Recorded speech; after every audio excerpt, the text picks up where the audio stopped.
Howdy Tamers, and welcome to my reading of Digimon Liberator DEBUG.19. Similar to the previous readings, I'm not a professional voice actor, so the voices change episode to episode. I'm just doing the best that I can. I recommend still heading to the official release over on DigimonCard.com if this is your primary way of consuming the Liberator web novel. This is so Bandai still can get the site visits. Also, some of these chapters, not this one, of Liberator do have art and various new cards that's mentioned. However, this doesn't really apply to this specific chapter because, like the short little just releases of one chapter rather than a bundle of 4, they don't have any art, so it's just text. But if you're listening to the other ones, that is more applicable. So there we go. I thought I'd mention that anyway because it's good to note. And with all that housekeeping out of the way, let's continue on to Digimon Liberator Debug, Chapter 19. Debug, Chapter 19. Alright, next time I'm coming to Japan! Unchained had yet to take control of Digimon Liberator, nor had Yuki and the others ventured towards Cross Connectia. Ryutaro Williams sat behind his gaming desk, where he let out a yell.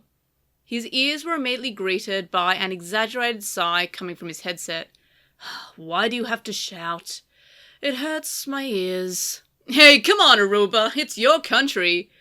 You can go wherever you want. It doesn't bother me. Come on, man. I mean, like, we could meet up. Don't kid yourself.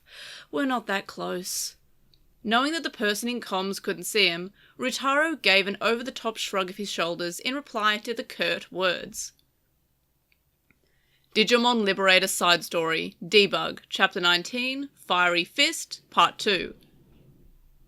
Dokuson Aruba, the ringleader of a group of hackers who Ryutaro was tasked by the debugging team with shutting down. After a card battle with Ryutaro, his account was frozen, preventing him from being able to log into Lacuna.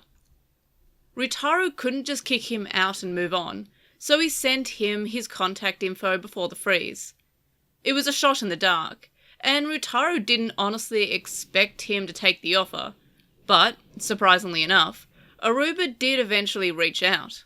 Luckily, Aruba could speak Ryutaro's native tongue, so the two would occasionally battle over webcam. That's a direct attack! While you were talking about that, I won the game. Dang it, I lost. As Aruba's Digimon dealt the lethal blow, Ryutaro held his head in his hands. He's always been a strong player, but he tends to make loose plays when he senses the win. Lately, he's been improving in that aspect. When Ryutaro cracked down on him for cheating, he boasted that it was child's play, that he could do something similar somewhere else, as much as he liked. Despite his claims, though, he didn't seem to pursue this, instead applying himself to the Digimon card game. You're pretty good, Aruba! Was that meant to be sarcastic? Well, I'm glad to hear you finally accept that your win was merely a fluke. I don't think I'd go that far. I'll win the next one. Aruba sighed loudly enough as to be unmistakable, to which Ryutaro let out a forced laugh. Ha ha ha. They only spoke maybe once a month. At first, he would only reply to Ryutaro with sarcastic jabs, but lately, he started to talk a little bit more. Oh right, I wanted to ask you about Liberator. It was unusual for Aruba to offer up a topic. I saw something about it on the news online. Things have been pretty rough in Lacuna, haven't they? Wasn't there some emergency reboot due to a massive bug or something? There was a big update, so they've been putting out fires. You are not very good at hiding it. People online are calling it a cyber attack and all that. I don't care what they say, my lips are sealed. Realizing his sudden reluctance to speak, Ryutaro broke out in a cold sweat. The circumstances surrounding the attack on Lacuna by the Black Imperialdramon were explained to the general public as a glitch associated with a major update.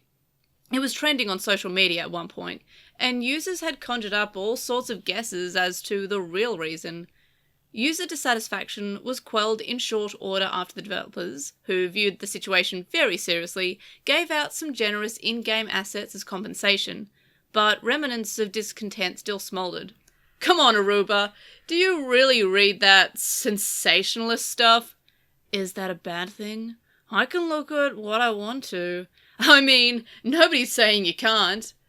Ryutaro sighed, remembering the last time that they battled, where Aruba hinted at doing something to expose the debugging team, potentially opening them up to public backlash. Even now, the fact that he was still in contact with a known cheater whose account was frozen would be seen as problematic, were it to be exposed. However, given that this info wasn't circulating the web already, Aruba didn't seem inclined to share it. Whatever it was, I'm sure that wannabe heroes leapt into action. How inspiring. Hey, cut it out with that! Ryutaro lowered his voice. The entire debugging team was dispatched to deal with the Digimon. There is no doubt that everyone gave their all on that mission. The result, however, was the data corruption of Zenith, one of the strongest among them, and the subsequent disappearance of him and Coolboy. Ryutaro himself was not very fond of Zenith. He wasn't a fan of his cheerful yet enigmatic demeanour, nor the fact that he jumped into the Digimon card game and, from out of nowhere, dethroned Owen Dreadnought, whom he looked up to. But, leaving that aside, he was a bit removed from Digimon, and his cool-headed judgments had led the team to victory on many occasions. He bolstered their spirits and was relied upon by many other members. And then, he just went missing. Even now, nobody knows his whereabouts. It was unsettling. He knew that there was nothing he could do, and if he were to take responsibility as the eldest, he'd probably get scolded by Winner and the others. Still, the fact that he was unable to do anything about Lacuna's crisis, instead having to rely on the mysterious power manifested by the new guy, Shoto Kazuma, to resolve the situation, weighed heavily on his mind. I wasn't much help at all. What's this? A hero showing humility? Now I've seen everything. Ryutaro mumbled in an uncharacteristically reserved tone, while Aruba slung sarcastic words his way. Well, it's a bit late for that, don't you think? What was your tagline again? Wasn't it, I'll show you who are the real heroes and who are the villains? Why you? Ryutaro's voice twisted with anger at Aruba's mocking his way of speaking. Aruba seemed unperturbed by this, and suddenly dropped his tone of voice. It's sickening, even now. There's not a hint of humility in that line. It's pure pride. Yeah, that's kind of the point. He didn't need to be told by Aruba. He wasn't a child anymore. He didn't believe that justice was something that one decides on their own. But even so, Ryutaro continued, I told you before, somebody's got to stand up, stand proud, and shout, this is justice, for all the impressionable kids watching from the wings. That's what I think. Unbelievable, but that pride did allow you to beat my Lucemon, the demon lord of pride itself. So don't pretend to be humble now. It's irritating. Oh, Aruba. I have to go. I have work tomorrow. I'll take off while I'm ahead. Oh, alright. Thanks for the game. Ryutaro's polite gesture was met with a curt, oh, knock it off, by Aruba. Then Ryutaro stopped him as he was about to hang up the call. By the way, Aruba, why don't you use Lucemon anymore? Ever since his account got frozen, Aruba had not used his old partner Lucemon even once in their online battles. Ryutaro thought he had given up on it after his defeat, but after hearing the way he spoke of Lucemon when he brought it up earlier, it didn't seem like he'd left the deck behind. In response to Ryutaro's question, Aruba adopted a serious tone, absent from the sarcasm from before. Right. I don't plan on using it anymore. I'm sure Lucemon want nothing to do with me the way I am now. Ryutaro was taken aback at this response. That's when he started to understand why Aruba was keeping touch. So, that's why you're fighting me, huh? To show Lucemon your strong self? Got a problem with that? It's not enough to win once. I won't be worthy to fight alongside him until I obliterate you entirely. Huh, well in that case, let me know whenever you want to battle. Ryutaro happily nodded several times. Gross, I'm out. And just like that, he hung up. That's right, we are proud. Muttering quietly to himself, Ryutaro kicked at the ground. He didn't train so he could beat people up. Still, he thanked his past self for putting in the work to let his body perform in this moment. Ryutaro lowered his posture and flung his fist forward, but Dandenong easily dodged it. He threw out a straight punch aimed at his torso. Humph! What? Danehumon's fist smacked into the rock wall above Ryutaro's head as he ducked down in panic. Even though he threw down his sword, this was a champion-level Digimon, and one that boasted strength. If his avatar were to take a square hit, Ryutaro would be done for. Not half bad! Thanks! Rising up again, he propelled himself into another punch. Overhead, Dandenong was still fending off the attacks of the dinosaur Digimon, repeating words of concern for Ryutaro. We're proud, we came here from another world, and we're here to help the Digimon who are toughing it out. You guys are desperate, but it doesn't matter what you say. Dandenong kicked off the ground, sending a flying kick towards Ryutaro. He tried to dodge, but the Dragonkin's foot grazed his left shoulder, pushing his entire body back. But if we get discouraged just 'cause we're being attacked by Digimon, that'd be pathetic. However, gritting his teeth at the pain in his left shoulder, he raised his voice. We gotta do what we gotta do. So we got no choice but to make you guys understand. It's too bad it's just an avatar, but I'm putting my all into this. He takes off at a sprint, swinging his fists, trying to get into Danehumon's reach. Take this! This is what I believe in! The dry sound of muscle smacking against muscle echoes throughout the valley. Dandenong caught Ryutaro's fist in the palm of one hand. No matter how much they train their bodies, a person's strength will never be able to match that of a Dragonkin Digimon. But then he realised. With a Danehumon's physical capabilities, dodging his fist would be easy. Or it could have taken the blow to its torso, clad in steel-like muscles, and immediately delivered a counter. But now, the Dandenong chose to stop his fist using its hand, and, even as time passed, it did not appear to be readying a follow-up attack. When Ryutaro looked up fearfully, the Dandenong met his gaze and laughed, its blue eyes dancing with a spark of joy. Thanks! I think I understand what you're saying. Later, at Danehumon's command, the dinosaur Digimon withdrew their attack and invited Ryutaro and Dandenong into their village. Dandenong kept up its guard, maintaining the Digivolution, but the exchange of fists had apparently won Ryutaro and Dandenong a measure of respect from the Digimon, and they were welcome to sit around the fire. The two looked at each other in surprise at how fast things had progressed, but were relieved to have escaped the crisis for the time being. Then, relieved, Dandenong's next step was, Yeah, Dandenong, I know already. You can spare me the lecture. I'm not so sure. It doesn't seem to sink in, no matter how many times I say it. What were you thinking challenging a Digimon to a fist fight? I told you, I just had to do it. It worked, didn't it? And the other Digimon were watching. No, I'm not going to say it all, Ryu. Every single time, it is always like this with you. What followed was a harsh lecture for Ryutaro's constant brazen actions. Dandenong's harsh words burned out of concern for Ryutaro, hurt to hear, but still, they were reassuring. You two get along well, huh? Hey, Dandenong, I know, right? It was Dandenong who interrupted the lecture and sat down next to Ryutaro. Dandenong looked like it had a thing or two to say to Dandenong as well, as it had assaulted Ryutaro.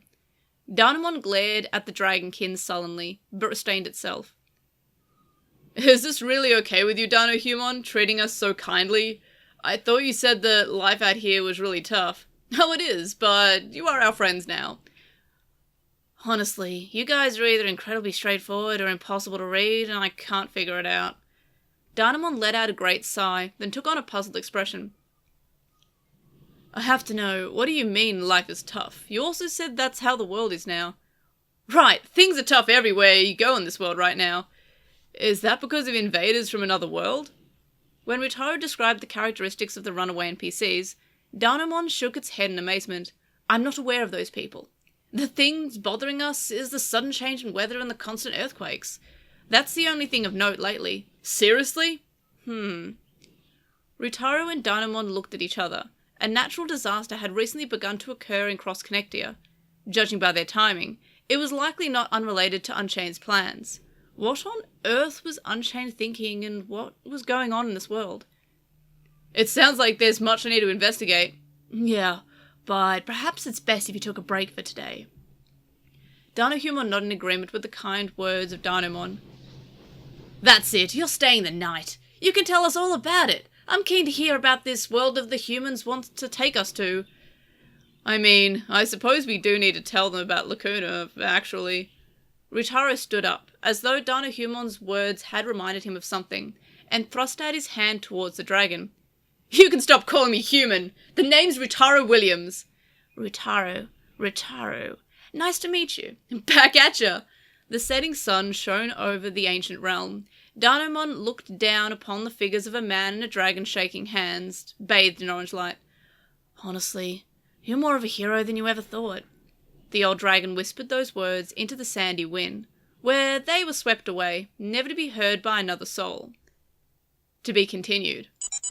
And that is it for another chapter of Digimon Liberator. Hopefully the wind outside wasn't too loud. It is super windy at the moment, but if it is picked up by the microphone and I can't edit it out, I guess it's good background noise. The last line did mention wind, so let's just pretend it was on purpose, hey, if it is left in the recording, even with my background noise removal. But in any case, thank you so much for listening. You can contact me and stay updated. You can leave me a comment on this episode on YouTube to join the conversation. And for a full list of ways to find the podcast across the internet, such as YouTube, TikTok, Twitch, and Twitter, head over to my Linktree, which is linktr.ee/LostinTranslationmon.